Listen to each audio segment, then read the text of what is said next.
चलो स्टार्ट करते हैं। ठीक है। तो आज हम लोग पढ़ेंगे ट्रीमिक्स कंक्रीटिंग मेथड, है ना। ये मेथड कितने लोग देखे हो? ट्रीमिक्स देख। मेथड फॉर यूट्यूब पे कंक्रीटिंग। एक वीडियो तो मिला सर, जिसमें काफी डिटेल में सर बताया पूरा होल प्रोसीजर को। और ये टेक्निक जनरली हम लोग इंडस्ट्रियल एरिया, इंडस्ट्रियल सेक्टर में यूज करते हैं। एक्चुअली इस टेक्निक को हम लोग वैक्यूम डीवाटरिंग टेक्निक भी बोलते हैं या फिर कंक्रीटिंग मेथड भी बोलते हैं। इसका बेसिक पर्पस ये होता है कि जो भी कंक्रीट में एक्स्ट्रा वाटर होता है या फिर कंक्रीट में जो भी वॉइड्स में एयर रहता है, उस एयर या फिर एक्सेस वाटर को रिमूव करना हमारा पर्पस होता है। इससे क्या होता है, इससे सबसे बड़ा बेनिफिट हमको ये मिलता है कि जो भी वॉइड्स होता है, मतलब जिसमें एयर भरा रहता है, उस वॉइड्स यदि हम एयर को रिमूव कर देंगे तो वो वॉइड्स जो होगा वो भी रिमूव हो जाएगा। उसके अलावा जो भी एक्सेस वाटर होता है कंक्रीट में, उसको भी हम लोग रिमूव कर देते हैं। जनरली होता क्या है कि जब हम स्क्रीडिंग करते हैं, स्क्रीड वाइब्रेटर से प्लेन करते हैं सरफेस को, तो क्या होता है कि जो भी देखते हो कि टॉप सरफेस पे एक वाटर का एक फिल्म बन जाता है, एक लेयर बन जाता है ना। जो भी वाटर होता है वो जनरली टॉप सरफेस पे अपीयर होने लगता है। तो वो वाटर को रिमूव करना भी जरूरी होता है। तो इससे हमारा स्ट्रेंथ बढ़ेगा, कंक्रीट का ड्यूरेबिलिटी बढ़ेगा। उसके अलावा क्या होगा, पोरोसिटी भी घटेगा। उसके अलावा ये फायदा होगा कि जो भी हमारा सरफेस है वो जल्दी ओपन हो सकता है किसी काम के लिए। तो इसका बहुत सारा एडवांटेज होता है। अब जो भी फॉर्मवर्क अप्लाई किए हैं उसको तेजी से बहुत जल्दी हम रिमूव कर सकते हैं। ठीक है। और एक बेटर फिनिश हमको मिलता है सरफेस का। यदि हम चाहें कि जो सरफेस हो ज्यादा स्मूथ हो, तो वो हम कर सकते हैं इस टेक्निक के द्वारा। जो सरफेस का वाटर है उसको हम रिमूव करेंगे। इसके अलावा एक पावर ट्रैवल आता है, पावर ट्रैवल जो जनरली मैनुअली हम लोग करते हैं, वो पावर ड्राइवन होता है। तो इसके हेल्प से हम लोग सरफेस को ज्यादा स्मूथ कर सकते हैं। तो ये सब फायदा है इस टेक्निक का, जो कि यूज किया जाता है जनरली रोड कंस्ट्रक्शन में भी यूज करते हैं। और जनरली हम लोग इसको कहाँ यूज करते हैं, इंडस्ट्रियल सेक्टर में। ठीक है। जहां पर कि जैसे मान लो कि जहाँ पे प्रोडक्शन हो रहा है, जहाँ पे मशीनरी ज्यादा है, जहाँ पे वाइब्रेशन ज्यादा होता हो सरफेस का, तो वहां पे हम लोग इसका यूज करते हैं। ठीक है। इसके अलावा हम लोग यूज करते हैं पार्किंग एरियाज में भी इसका यूज करते हैं। उसके अलावा वेयर हाउस, है ना, स्पोर्ट्स स्पोर्ट में भी हम लोग इसका यूज करते हैं। ये सब इसका यूज है, जिसके चलते ये ज्यादा पॉपुलर हुआ है इस ये मेथड। तो इसके बारे में आज हम लोग जानेंगे कि इसको कैसे करते हैं हम लोग। ये जो एडवांस टेक्निक है कंक्रीटिंग करने का, इसको हम लोग कैसे परफॉर्म करते हैं। ठीक है। तो देख लेते हैं इसके बारे में। और बेसिकली ये जो मेथड है कंक्रीटिंग करने का, ये स्लाइटली डिफरेंट डिफरेंट है। जो कन्वेंशनल मेथड है उससे स्लाइट डिफरेंट है। थोड़ा सा अल्टर करते हैं, जो कन्वेंशनल मेथड यूज करते हैं एग्जैक्टली वही नहीं यूज करते हैं, लेकिन थोड़ा सा अल्टर करके ये जो टेक्निक एडवांस टेक्निक है, इसका मदद से हम लोग एक बेटर क्वालिटी का पेवमेंट का हम लोग कंस्ट्रक्शन करते हैं। तो trimix concreting method to prepare concrete in which water is removed by vacuum pressure after placement of concrete structure member. इसमें जो वाटर और एयर रिमूव करने का जो टेक्निक होता है वो है वैक्यूम क्रिएट करके हम लोग करते हैं। क्या करते हैं कि जो भी कंक्रीट का टॉप सरफेस है उसको हम लोग कवर कर देंगे। कवर करने के बाद हम क्या करेंगे कि उसमें वैक्यूम क्रिएट करेंगे। वो वैक्यूम क्या करेगा कि जो भी जनरली टॉप 10 सेंटीमीटर का थिकनेस का जो रहता है कंक्रीट, उसका जो भी एक्सेस वाटर है या फिर जो भी एयर है उसमें का, उसको ये सक कर लेता है और सक करके इसको अलग कर देता है। It is also known as vacuum dewatering concreting method. इसको हम लोग दूसरे नाम से भी जानते हैं, जैसे vacuum dewatering concreting method. Vacuum created has high strength, sorry, vacuum concrete has high strength and durability than normal concrete. By reducing water's cement ratio immediately after the mix is placed, usually in the flutes and other flat works. क्या करते हैं इसमें कि जो ये concrete है वो conventional या नॉर्मल कंक्रीट की तुलना में ज्यादा मजबूत होता है, ड्यूरेबल ज्यादा होता है, क्योंकि इसमें हम क्या करते हैं कि जो भी इसका पोरोसिटी है वो हटा देते हैं, कम करते हैं, एक्सेस वाटर को रिमूव करते हैं। और ये प्रोसेस जो होता है वो just after placing the fresh concrete on the side, मतलब जैसे ही फ्रेश कंक्रीट हम लोग साइड पे प्लेस करते हैं जस्ट उसके बाद हम लोग इसको परफॉर्म करते हैं। It is generally used for industrial purpose where rigid surface necessary for machine foundation, light load carrier vehicle and light weight cranes, industrial flooring, parking lots and deck slabs of bridges, इन सब जगहों पे हम लोग इसका use करते हैं। अब इसमें हम लोग देख लेते हैं कि इक्विपमेंट कौन कौन सा यूज करते हैं। तो ये एक वेरी सिंपल मेथड है, ऐसा नहीं कि बहुत कॉम्प्लिकेटेड है। ये फिगर है हमारा वैक्यूम डिवाटरिंग टेक्निक का कि कैसे वर्क करता है। ये हमारा फ्रेश कंक्रीट है ना, और ये हमारा वैक्यूम पंप है जो वैक्यूम क्रिएट करता है। अब यहाँ पे हम सेटअप कुछ इस तरह से लगा के रखते हैं कि जो भी कंक्रीट के अंदर का एयर है या फिर एक्सेस वाटर है उसको हम लोग सक कर लें। इसके लिए क्या हमको करना पड़ेगा, water tight and air tight, यहाँ पर हमको एक अरेंजमेंट करना होगा टॉप सरफेस ऑफ कंक्रीट। जो भी फ्रेशली प्लेस्ड कंक्रीट होगा उसके टॉप सरफेस पे हमको एयर टाइट और वाटर टाइट हमको एक इन्वायरमेंट क्रिएट करना होगा, और उस इन्वायरमेंट को हमको वैक्यूम पंप से जोड़ना होगा वाया पाइप। जो भी पाइप होगा इससे हम लोग वैक्यूम पंप से इसको जोड़ेंगे। और यहाँ पे एक देख रहे हो कि वाटर सेपरेटर है। अब चूंकि वैक्यूम पंप है ये वैक्यूम क्रिएट करता है, तो वैक्यूम मतलब कि जैसे हम वैक्यूम हमने क्रिएट किया तो यहाँ से एयर भी जा सकता है और वाटर भी जा सकता है। तो एयर जाए तो वैक्यूम पंप में तो कोई प्रॉब्लम नहीं है, लेकिन यदि वाटर जाए डायरेक्टली ये वैक्यूम पंप हमारा ऑपरेट नहीं कर सकता है सही ढंग से। ये बेसिकली एयर को सक करने के लिए यूज करते हैं वैक्यूम पंप। तो हम क्या करते हैं, बीच में वाटर सेपरेटेड लगा देते हैं। ये क्या करता है कि जो भी वाटर सक करता है कंक्रीट के सरफेस से वो यहाँ पर इस वाटर सेपरेटर में अलग हो जाता है, और जो वैक्यूम पंप है वो सिर्फ और सिर्फ एयर के।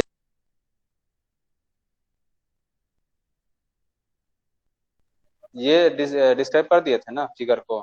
हाँ सर।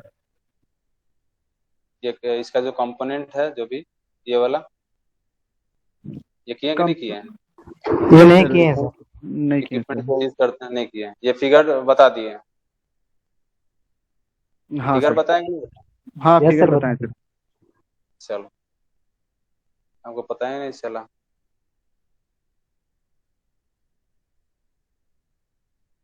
इक्विपमेंट यूज करते हैं, पहला है वैक्यूम पंप जो कि वैक्यूम क्रिएट करता है।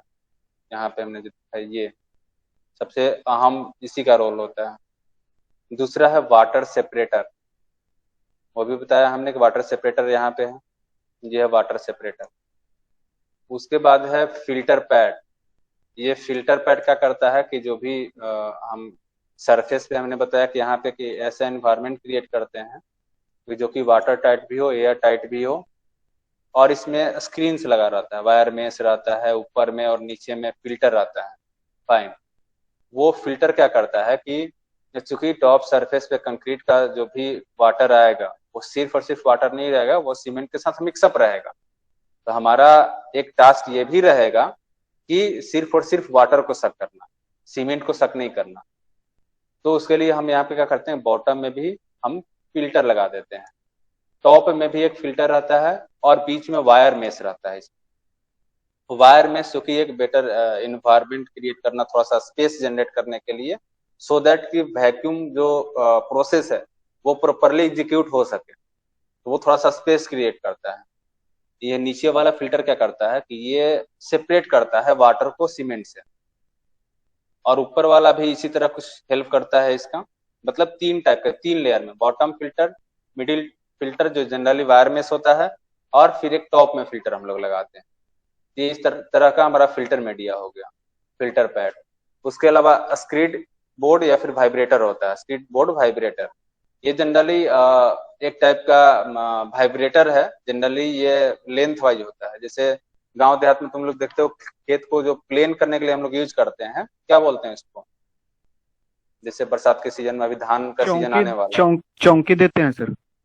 हाँ, एक बांस का बना करके या फिर हम्म। लंबा सा रहता है वो, है ना? हाँ सर। उसी तरह स्किड वाइब्रेटर भी होता है, लेंथ वाइज होता है लंबा। डबल स्किड भी होता है, सिंगल स्किड भी होता है।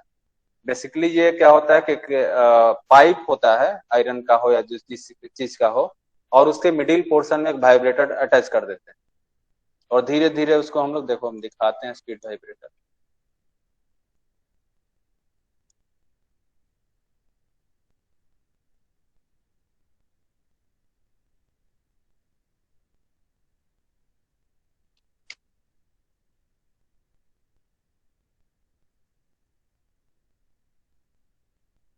देखो,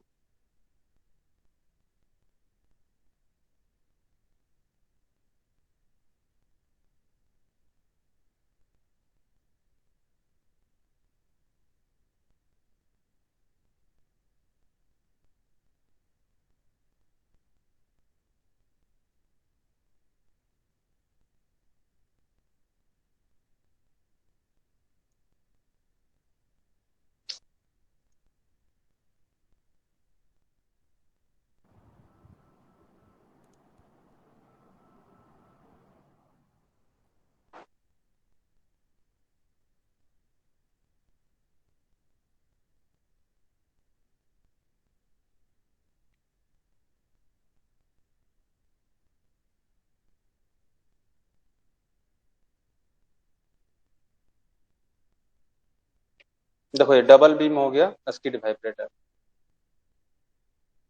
इस तरह का रहता है, प्लेन लेंथ वाइज रहता है, लंबा इसका लेंथ ज्यादा रहता है, विड्थ बहुत कम रहता है।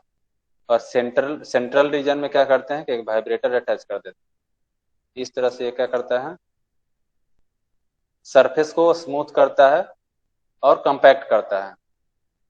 ये कंपैक्शन और लेबलिंग के लिए यूज करते हैं हम लोग सरफेस। ठीक है। तो इस तरह से हमारे पास इतना 4 टाइप का इक्विपमेंट का जरूरत पड़ता है। इसके अलावा हम लोग एक पावर्ड ट्रॉवेल भी यूज करते हैं सरफेस को। फाइनली आफ्टर प्रीमिक्स कंक्रीटिंग हम लोग क्या करते हैं, पावर ट्रैवल से उस सरफेस को एक स्मूथ फिनिश देते हैं। अब इसका जरूरत इसलिए पड़ता है कि मान लो किसी वैक्यूम डिवाटरिंग टेक्निक जो हमने यूज किया, तो उस पे जो भी हमने फिल्टर रखा, फिल्टर पैड जो भी यूज किया, उसके चलते हो सकता है कि टॉप सरफेस पे उसका दाग हो जाए। तो उस दाग को मिटाने के लिए, सरफेस को स्मूथ करने के लिए हम लोग पावर ट्रॉवेल भी यूज करते हैं। प्रोसीजर में क्या है, प्रोसीजर में है, the main aim of this technique is to extract extra water from concrete surface using vacuum dewatering technique. Generally हम लोग क्या करते हैं कि एक 100 mm थिकनेस का पीसीसी हम लोग क्या करते हैं, सबसे पहले उसको उस पर डाल देते हैं। ठीक है, जो कि जनरली M10 ग्रेड का कंक्रीट होता है। उसके बाद हम लोग क्या करते हैं कि जो भी वैक्यूम डिवाटरिंग टेक्निक है, या कंक्रीटिंग है या फिर फ्लोरिंग है, उसको यूज करते हैं। ठीक है, तो देख लेते हैं। By watering and driving properly ensure no loose material are left. सबसे पहले हम लोग क्या करते हैं, सब बेस प्रिपेयर करेंगे, उसको पानी से थोड़ा सा भिंगाएंगे, उसको रैमिंग करेंगे प्रॉपरली। इंश्योर ये करें कि कोई भी लूज मटेरियल नहीं लेफ्ट कर गया हो, छूटा हुआ। उसके बाद सरफेस को लेवल करेंगे, और उसके बाद स्टोन सोलिंग प्रिपेयर करेंगे, उसको फिर कॉम्पैक्ट करेंगे। ये सब प्रोसेस में आएगा। सबसे पहले क्या करेंगे, सब बेस प्रिपेयर करेंगे, उसको पानी से पटाएंगे, लेबल करेंगे, कोई भी मटेरियल लूज नहीं उसमें होना चाहिए। उसके बाद स्टोन सोलिंग करेंगे, स्टोन सोलिंग करने के बाद उसको कंपैक्ट करेंगे। उसके बाद क्या करेंगे, कंक्रीट प्लेस करेंगे, है ना? उसके बाद उस कंक्रीट को एक प्रॉपर स्लोप देंगे, जो भी हमको देना है, जिधर हमको स्लोप रखना है वाटर के लिए। ठीक है, उसके बाद क्या करेंगे, trimix has to be done in parallel panel and each panel shall be 3.5 mm। उसके बाद क्या करेंगे कि हम लोग ट्रिमिक्स कंक्रीटिंग करेंगे। ट्रीमिक्स कंक्रीटिंग जनरली हम लोग 3.5 मीटर के पैनल में करें। एक पैनल 3.5 मीटर से ज्यादा नहीं होना चाहिए। स्टार्ट ट्रीमिक्स सून आफ्टर कंक्रीटिंग, जैसे ही हम लोग कंक्रीट प्लेस करेंगे उसके बाद तुरंत हम लोग क्या करेंगे, ट्रीमिक्स जो टेक्निक है उसको अप्लाई करेंगे। रैमिंग और vibrating with screed vibrator, levelling, first round trowelling when the concrete is fresh. क्या करेंगे, जैसे ही कंक्रीट हम प्लेस किए उसको तुरंत रैमिंग करेंगे वाइब्रेटर से स्क्रीड। आवाज आ रही है ना मेरी? हाँ सर, आ रही है यस सर। सर, आवाज आ रही है सर। जैसे ही कंक्रीट हम प्लेस करेंगे, प्लेस करने के बाद क्या करेंगे कि उसको कॉम्पैक्ट थोड़ा बहुत करेंगे। जो नीडल वाइब्रेटर उसका भी यूज कर सकते हैं, या फिर उसके बाद स्क्रीड वाइब्रेटर यूज कर लेंगे। उसके बाद जो सरफेस प्लेन हो जाएगा, एक प्रॉपर जो हमको उसका स्लोप देना है, स्लोप मिल जाएगा, उसके बाद हम लोग क्या करेंगे कि इस टेक्निक को यूज करेंगे। उसके बाद उस टॉप सरफेस पे तुरंत हम लोग फिल्टर अप्लाई करेंगे, जो फिल्टर हमने दिखाया था। ठीक है, the mats are placed over the filter pad. सबसे पहले क्या करेंगे, फिल्टर अप्लाई करेंगे। उसके बाद जो भी वायर मेश है, जो मैट बोल रहे हैं, उसके बाद उसके ऊपर रखेंगे, है ना, which prevent the removal of cement with the water, जो कि सीमेंट को वाटर से filter pads consist of rigid banking sheets, wire gauge और मुस्लिम क्लॉथ शीट। ये फिल्टर पैड जो हो सकता है, ये कपड़ा का भी बना हो सकता है ना, या बेकिंग शीट्स का भी बना हो सकता है, या फिर वायर गेज का भी बना हो सकता है। A rubber seal is also fitted around the filter pad. अब चूंकि हमको वैक्यूम क्रिएट करना है, तो वैक्यूम क्रिएट करने के लिए हमको उसको पूरा एयर टाइट करना होगा। उस एयर टाइट करने के लिए उसको हम लोग क्या करते हैं कि एक रबर का सील लगाते हैं। देखो फिगर में दिखा हुआ, ये चारों साइड से जो भी फिल्टर मीडिया है उसके चारों साइड से हम लोग क्या करेंगे कि रबर सील कर देंगे, जिससे क्या होगा कि एक्सटर्नल एयर इसमें इंटर नहीं करेगा, या फिर एक्सटर्नल वाटर इसमें इंटर नहीं करेगा। तो क्या होगा कि ये जो रीजन है ये कंप्लीटली हमारा वैक्यूम रीजन हो जाएगा। और इस वैक्यूम के चलते क्या होगा, प्रेशर डिफरेंस के चलते क्या होगा, इस कंक्रीट में जो भी एयर है, जो भी वाटर है, वो धीरे धीरे ऊपर की तरफ शिफ्ट होने लगेगा। और जैसे जैसे ऊपर की तरफ शिफ्ट होगा, यहाँ पे फिल्टर लगा हुआ है, वो फिल्टर जो सीमेंट पार्टिकल्स, तो इस सेक्शन में पहुंच जाता है हमारा वाटर और एयर, तो उसको आसानी से वैक्यूम पंप और पाइप के थ्रू होते हुए ये वाटर सेपरेटर में चला है। ठीक है, उसके बाद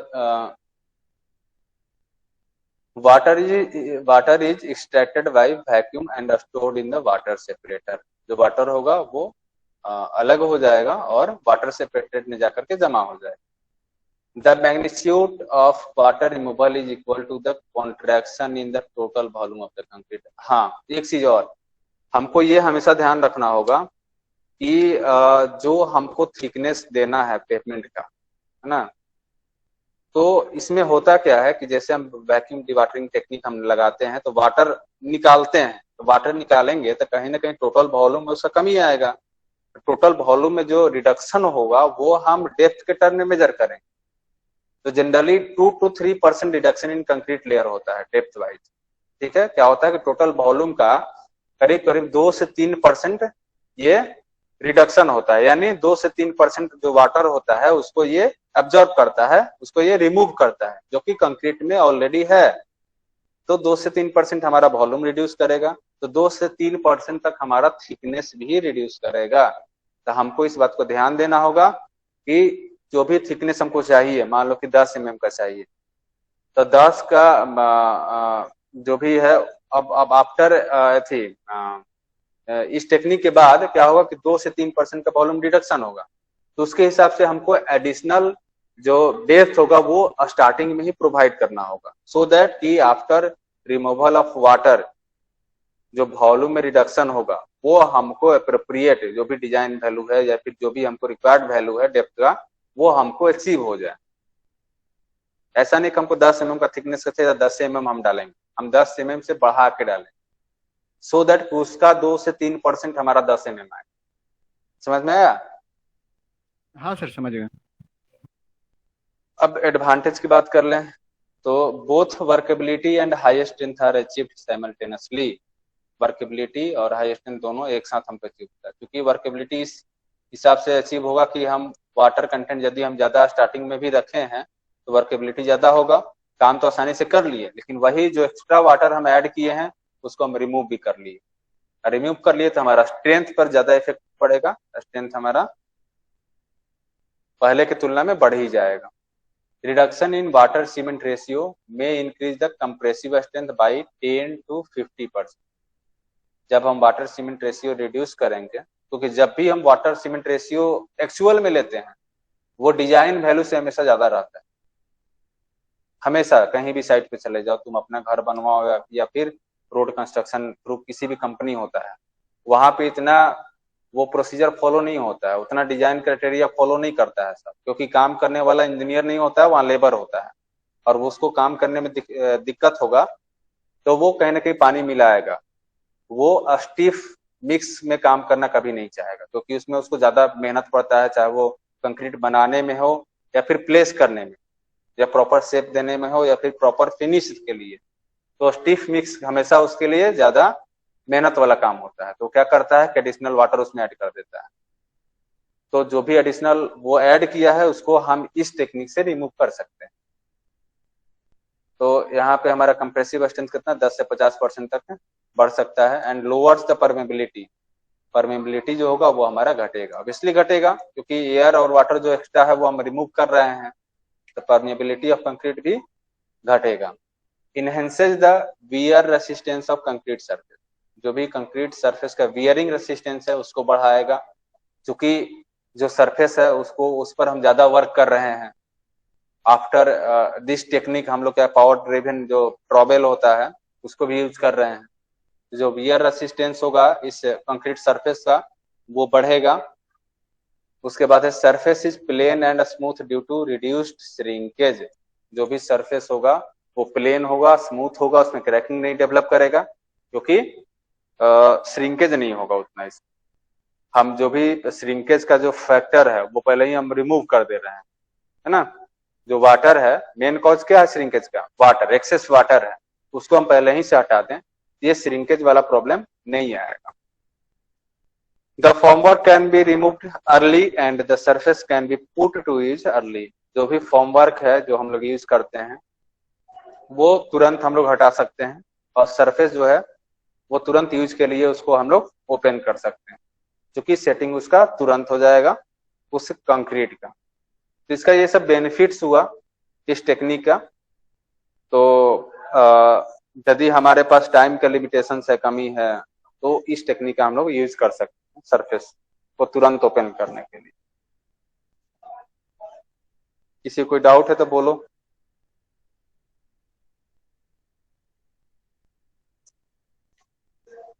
सर स्लैब फॉर्मेशन में इस टेक्निक का यूज कर सकते हैं?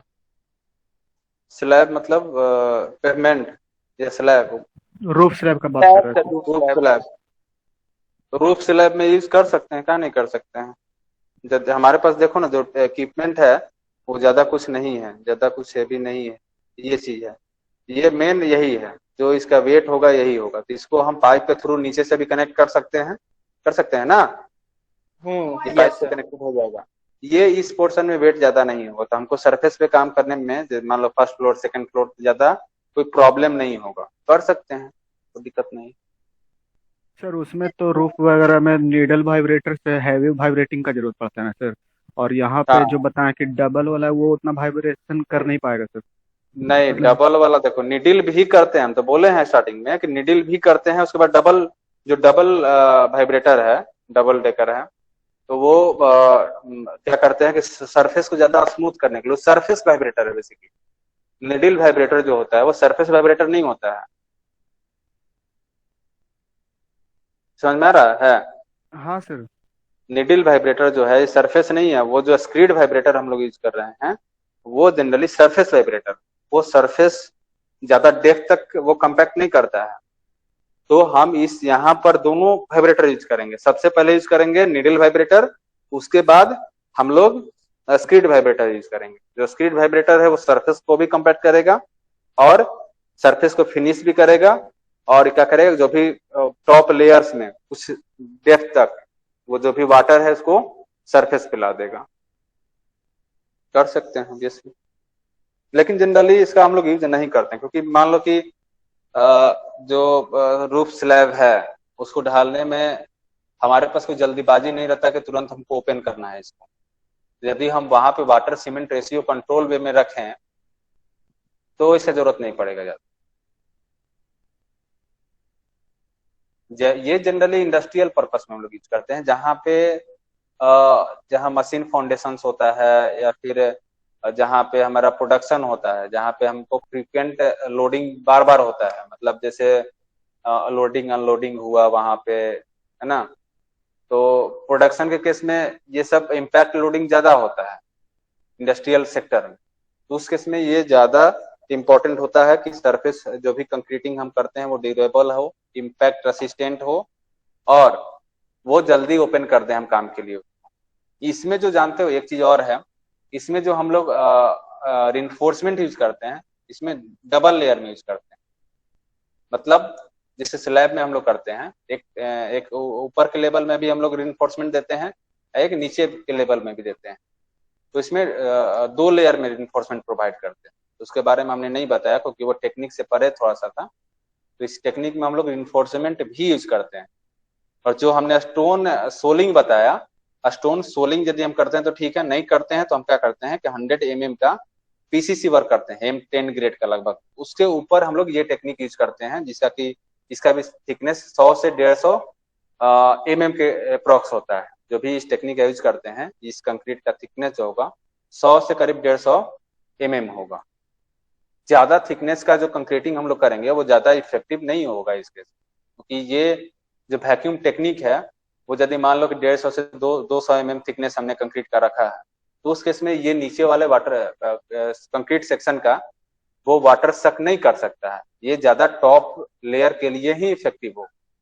तो इसीलिए हम लोग क्या करते हैं कि स्टोन का बेस बना लेते हैं या स्टोन सोलिंग कर लें, या फिर हम लोग 100 सेंटीमीटर या फिर 150 mm का थिकनेस का पीसीसी वर्क पहले से कर लें, उसको क्लीन कर लें, धो लें, उसके बाद फिर से हम लोग क्या करें कि इस टेक्निक के लिए जो हमको थिकनेस देना है वो कंक्रीटिंग हम लोग इसके ऊपर कर सकते हैं, या तो स्टोन सोलिंग हो या फिर 100 mm का पीसीसी वर्क हो, उसके ऊपर ही हम लोग टेक्निक करते हैं, ज्यादा इफेक्टिव होगा। यदि हमको ज्यादा डेप्थ का चाहिए तो हम लोग एक साथ नहीं कर सकते।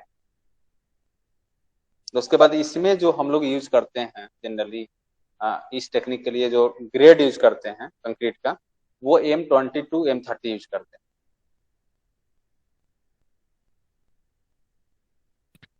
सर बोलो। जो प्रेशर डिफरेंस हुआ क्रिएट और वैक्यूम वो समझ में नहीं आया, थोड़ा सा एक बार बता दीजिए। फिर से बोलो, नहीं सुनाई पड़ा। जो प्रेशर डिफरेंस हुआ ना और वैक्यूम कैसे क्रिएट हुआ वो थोड़ा बता दीजिए। देखो जो हमारा ये सेंट्रीफ्यूगल पंप होता है जनरली, ये वाटर कैसे निकालता है नीचे से जमीन के अंदर से, ये वाटर को नहीं खींचता है, ये वैक्यूम क्रिएट करता है। जो पंप चापाकल हुआ या फिर पंप हुआ, जो सबमर्सिबल पंप की नहीं बात कर रहे हैं, जो सरफेस पे पंप यूज होता है या फिर चापाकल जो हम लोग यूज करते हैं जिसका कि वाशर जो होता है वो टॉप में ही होता है, वो नीचे नहीं रहता, अंडर पूरे पानी में नहीं रहता है। ज्यादा डेप्थ वाला वाशर की बात नहीं कर रहे हैं। ये सब जो पंप होता है क्या करता है, ये वैक्यूम जनरेट करता है। उस वैक्यूम के चलते क्या होता है कि वाटर जो है नीचे से ऊपर चला आता है। यानी मान लो कि जो इसको हम बताते हैं, वाटर तो फिल्टर पैड हम लोग जब उस पे स्प्रेड मतलब बिछाते हैं तब आता है ना वाटर ऊपर। हाँ ये बोले ना कि ये जो यहाँ पे इन्वायरमेंट जो हमने बनाया है, ये जो देखो यहाँ से ये रबड़ सील है, ऊपर में भी सब सील रहता है, ठीक है। ऊपर में जो तीन तुमको साइड दिख रहा है, एक ये दिख रहा है, एक ये दिख रहा है, ये सब वाटर और एयर टाइट होगा। उसके बाद नीचे में ये वाला, ये सब सारा पोर्शन जो होगा वो फुल्ली एयर टाइट होगा। ये पोर्शन जो होगा वो कॉन्टेक्ट में होगा, क्योंकि इसको भी एयर टाइट यहाँ पे कर दें, यहाँ से फिर पास कैसे करेगा एयर और वाटर, ये जो सरफेस होगा ये इससे कॉन्टेक्ट में होगा। और इसमें का जो भी यहाँ पे जो ये जो रीजन है ये एटमॉस्फेरिक प्रेशर से बहुत कम प्रेशर होगा। वैक्यूम क्रिएट करने का मतलब क्या हुआ कि इसका प्रेशर हम लोग रिड्यूस कर रहे हैं। ये जो कंक्रीट है ऑलरेडी एटमॉस्फेरिक प्रेशर पे है, तो एटमॉस्फेरिक प्रेशर पे है और यहाँ पे प्रेशर एटमॉस्फेरिक प्रेशर से कम है इस रीजन में, तो प्रेशर डिफरेंस हो जाएगा, दोनों पिच क्रिएट होगा। तो प्रेशर डिफरेंस के चलते क्या होगा कि जो भी एयर है, जो भी फ्लूइड है, जो भी लिक्विड है, वो क्या करेगा, माइग्रेट करेगा किधर, हाई प्रेशर से लो प्रेशर की ओर। समझ में आ रहा है? Yes sir. हाँ, तो इसी तरह क्या होता है कि वाटर जो होता है एक्सट्रैक्ट होता है कंक्रीट से। और सर वो बताएं कि फॉर्मवर्क हम लोग जल्दी हटा देते हैं तो मतलब वो कितना टाइम लिमिट होगा ना? टाइम लिमिट मतलब जो नॉर्मली हम लोग यूज करते हैं उसके,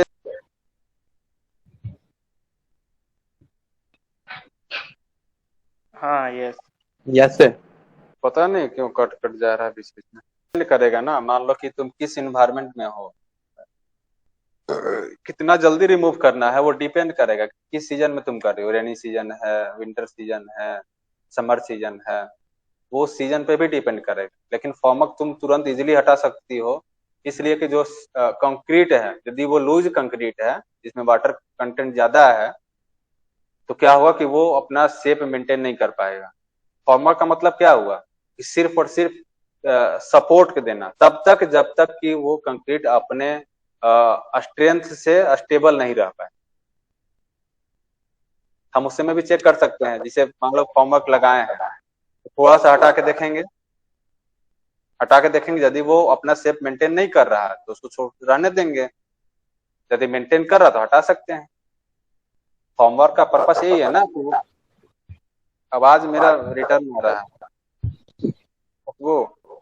यस सर, समझ रहे हैं सर। नहीं पढ़े थे ना, मतलब वीडियो में एक था उसमें पढ़ रहे थे कि फॉर्मवर्क जो होता है ना, मतलब जनरल जो कंक्रीट होता है जितना 28 दिन में स्ट्रेंथ गेन कर लेता है, वो ये जो होता है वो 10 दिन में ही स्ट्रेंथ गेन कर देता है। 10 दिन मतलब टाइम लिमिट दे रहा था कि 10 दिन में हम लोग फॉर्मवर्क को देखो, हटा सकते हैं। नहीं, फॉर्मवर्क डिपेंड कर, ये भी डिपेंड करेगा कि वो फॉर्मवर्क जो है, तुम आवाज अपना बंद करो ना, करते हैं माइक बंद करो।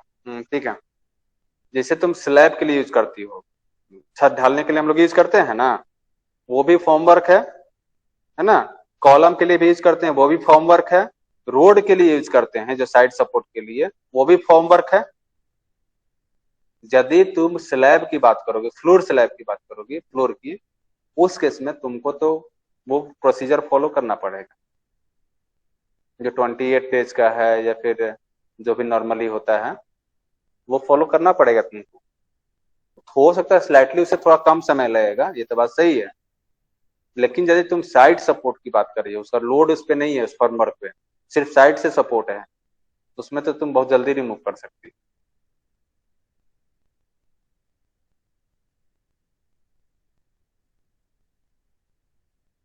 उसके अलावा वेदरिंग कंडीशन पे भी डिपेंड करेगा, कैसा है एनवायरमेंट, क्यूरिंग तुम कैसे कर रही हो, ये सारा चीज पे भी डिपेंड करता है।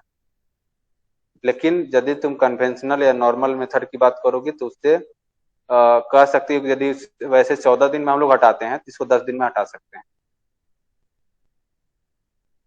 क्योंकि जो कंक्रीट का प्रॉपर्टीज होता है, जो स्ट्रेंथ गेन करने का है ना, उसको तो तुमको करीब करीब फुलफिल करना होगा। ऐसा नहीं कि हम इस टेक्निक का यूज किए और कल ही सब फॉर्मवर्क हटा दिए, ऐसा नहीं हो सकता है।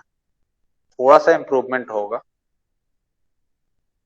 ये तुमको पता है ना, जनरली पेवमेंट में यूज करते हैं हम लोग, पेवमेंट डिजाइन में, पेवमेंट कंस्ट्रक्शन में, इंडस्ट्रियल फ्लोर में, पार्किंग जोन्स में यूज करते हैं, मशीन्स, फाउंडेशन ये सब में यूज करते हैं। जहां पर कि जो भी फॉर्मवर्क है, जो भी कंक्रीटिंग है, वो फॉर्मवर्क के ऊपर नहीं किया गया है, हो सकता है उसका सिर्फ और सिर्फ साइड सपोर्ट के तौर पे हमने उसका यूज किया है फॉर्मवर्क का, उसके इसमें यूज होता है।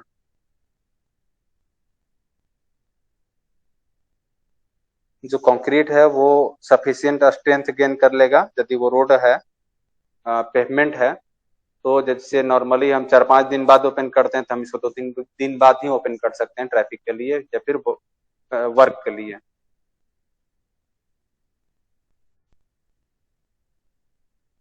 सर और ये मतलब कि एक हार्डनर बोल रहा था सर कि पाउडर है, उसको सरफेस पे छिड़क रहा था सर, ये वाइब्रेट करते टाइम। देखो, वो बहुत सारा चीज है इसमें हम लोग यूज कर सकते हैं, ऐसा नहीं है टेक्निक है, लेकिन जो ये टेक्निक है उसके बारे में हम लोग पढ़ेंगे ना। अभी तुम जाओगे तो बहुत सारा चीज केमिकल है, बहुत सारा टाइप का केमिकल आ गया है, यूज कर सकते हो वो सरफेस को फिनिश करने के लिए, प्रचार भी करते रहता है डैम प्रूफ बनाने के लिए बरसात के सीजन में, वो सब चीज है। वो सब टेक्निक नहीं ना हुआ, यहाँ पे हम लोग टेक्निक के बारे में पढ़ रहे हैं ना। हाँ सर। सर ये टेक्निक, हाँ बोलो। सर अगर हॉट वेदर में इसका यूज करेंगे इस टेक्निक का तो एक्स्ट्रा क्यूरिंग की जरूरत पड़ेगी सर? क्या बोल रहे हो, फिर से बोलो। सर अगर हॉट वेदर में इस टेक्निक का यूज करते हैं तो एक्स्ट्रा क्यूरिंग का जरूरत पड़ सकता है? एकदम नहीं, एक्स्ट्रा क्यूरिंग का मतलब कुछ नहीं होता है।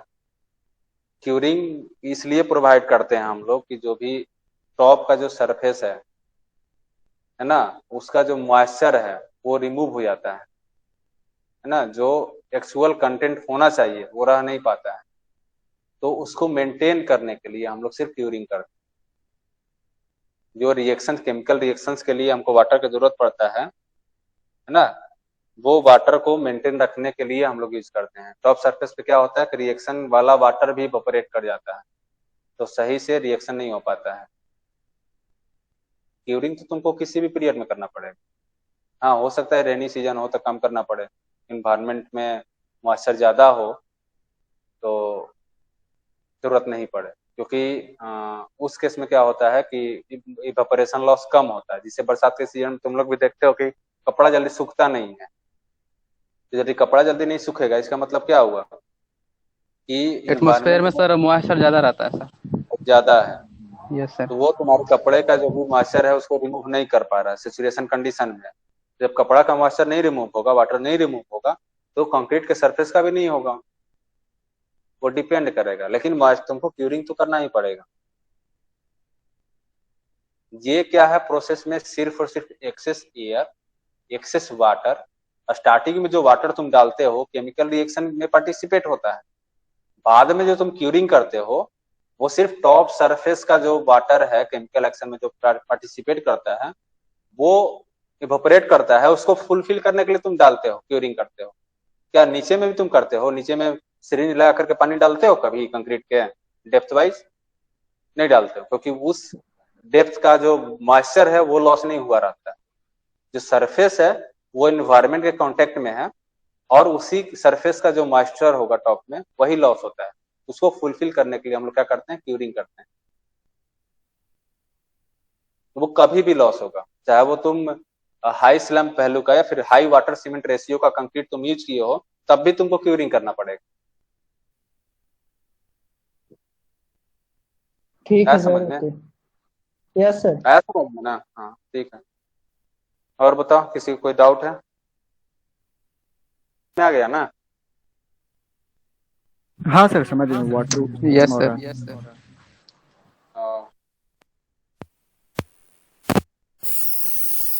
और किसी को कुछ डाउट है?